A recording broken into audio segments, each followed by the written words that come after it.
Hello everyone. Last lecture में हमने revocation of proposal के बारे में देखा था और आज हम देखेंगे modes of revocation of proposal. मतलब वो कौन से तरीके हैं जिनकी वजह से एक प्रस्ताव का प्रतिसंग्रहण हो जाता है। ये सारे मोड्स सेक्शन 6 में प्रोवाइड किए गए हैं, जिसमें पहला मोड है by communication of notice of revocation from the offerer to the offeree before the acceptance.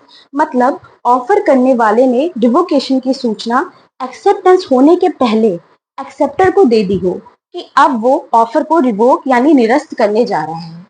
और यहाँ ये जो कम्युनिकेशन है ये ऑफरर के थ्रू ऑफरी को ही किया जाना चाहिए, किसी थर्ड पर्सन को नहीं किया जा सकता। अगर यहाँ ऑफरर रिवोकेशन की सूचना देने में असफल रहता है, फेल हो जाता है, तो ऑफर को वैलिड ही माना जाएगा, जिसे ऑफरी के द्वारा एक्सेप्ट किया जा सकेगा। सेकेंड मोड है revocation by lapse of time. यहाँ अगर ऑफर देने वाले ने ऑफर को एक्सेप्ट करने के लिए कोई निश्चित समय दिया है और अगर कोई समय निश्चित नहीं है तो विद इन रीजनेबल टाइम यानी युक्त समय के अंदर ऑफर को एक्सेप्ट करना होगा।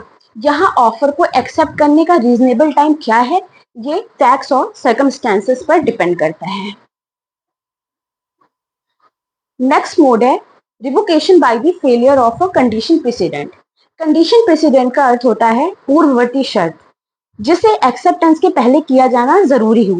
मतलब अगर ये कंडीशन पूरी नहीं होगी तो एक्सेप्टेंस नहीं माना जाएगा। तो ऐसी स्थिति में अगर वह पूर्ववर्ती शर्त पूरी नहीं होती तो भी ऑफर का रिवोकेशन हो जाता है।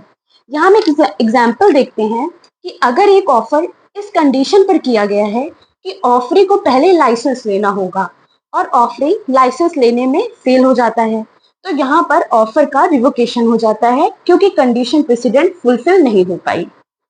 लास्ट मोड है रिवोकेशन बाय डेथ और इंसैनिटी ऑफ द ऑफर। यानी अगर ऑफर देने वाले की डेथ हो जाती है या वो विक्षिप्त या पागल हो जाता है तो भी ऑफर का रिवोकेशन हो जाता है।